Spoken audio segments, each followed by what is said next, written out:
So I've had many students tell me that they've learned English by listening to music.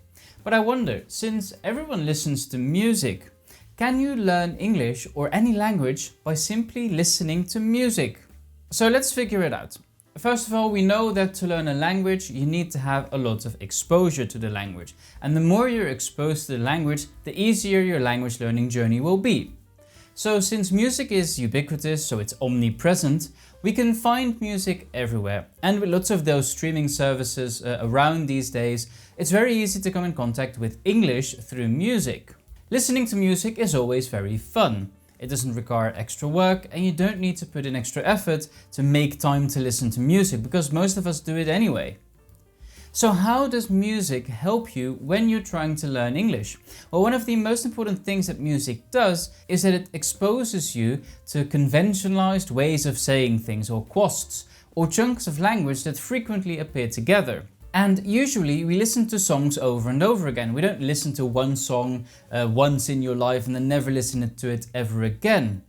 And this repetitive exposure to those quosts and chunks makes listening to music a very good way to learn English because you come in contact with natural language. And don't forget, songs and song lyrics is actually the same as a poem because the words rhyme. And the songwriters and authors always make sure that everything that they put in their song is there to convey a particular message. And sometimes you can use particular chunks or quosts in your everyday language. But don't forget, music does contain some figurative language and sometimes even vulgar, and you don't want to use those in your everyday language.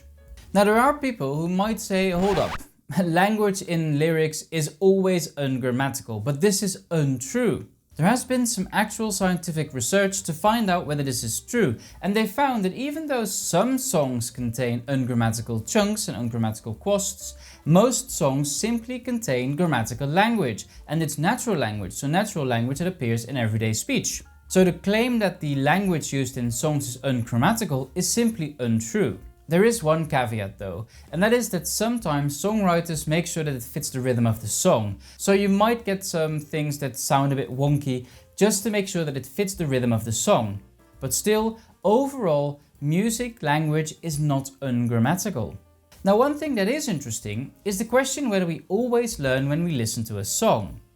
Think about it yourself. When you're listening to a song, are you actually learning? Are you actually intentionally listening to the language and making sure that you remember all those chunks that appear in that song? Probably not. So to maximize learning, you need to make sure that you're paying attention. And one thing that comes to mind when we think about this is of course the distinction between incidental and intentional learning. A researcher in the 1990s tried to define something called the noticing hypothesis, because he tried to answer whether learning only happens and is only intentional if we are aware of the fact that we're now in school and paying attention to a particular subject and that this subject is trying to teach us something. And he describes this noticing hypothesis as the conscious registration of specific instances of language. And this noticing hypothesis is of course very relevant for music and when you're trying to learn a language by listening to music. And the answer to our main question is yes, you can actually learn English by listening to music, but it does require some noticing. And that means that you need to be aware and basically pay attention to those particular instances of language that appear in the song. Remember one of my videos in which I analyzed Happier Than Ever by Billie Eilish? What I did in this video was looking at the tenses and how these tenses appear in Happier Than Ever and how the tenses influence the message that Billie Eilish is trying to convey with her song. Now this entire exercise and this entire activity was basically putting the noticing hypothesis into practice, because we were noticing and paying attention to how these tenses and the language that precedes and follows the verb tenses in every sentence influence the message of the song. Now there's another element of listening to music that becomes very important when we talk about learning English, and that is of course vocabulary. Now usually what I used to do in class is have a song and have students filling gaps that I left out with words from the song.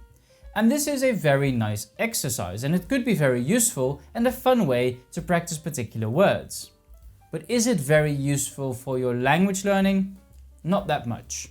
In a study done in 2019, it became clear that only doing this vocabulary exercise is useful, but it becomes way more useful if you also combine it with phonology. So phonology studies, of course, how things are pronounced, and especially in this case, how things appear in a particular context and what you can do with your intonation in that context. And they found that by focusing on vocabulary and phonology by songs, or by listening to songs and by using songs, it became way more efficient, and the students actually remembered both the phonology and the vocabulary of those particular songs. And there's another element that's very useful when you're trying to learn English. Songs usually have a message, and songwriters usually use their songs to comment on something. So next to listening to songs and thinking about why these songs are nice and what kind of words they're using in the songs, you could also look at the background. A nice example is the song Leningrad by Billy Joel. In this song, Billy Joel compares his American Western life to that of a clown who lived in the Soviet Union during the Cold War. And it's very interesting to look at the different perspectives that are presented in that song. So next to the vocabulary and the phonology that we can study by listening to music, we can also study the context and the cultural implications of songs written by particular people in particular cultural contexts and in particular times in history. So songs provide us with a lot of different elements we can study. So that answers the question, can you learn English by listening to music? Well, yes. Songs provide us with natural language, even though it might be sometimes ungrammatical.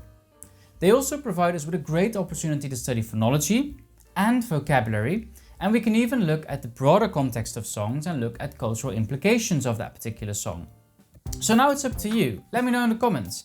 Have you learned English by listening to music, and what was your favorite music to listen to while you were learning English?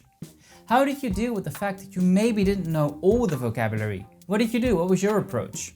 And if you need help on how to improve your vocabulary, check out my videos in the description, because those give you excellent tips on how to study vocabulary even with music. If you found this video useful or fun or interesting, don't forget to give it a thumbs up. If you want to know when one of my other videos comes out, don't forget to subscribe. For now, thank you for watching, and I hope to see you in one of my next videos.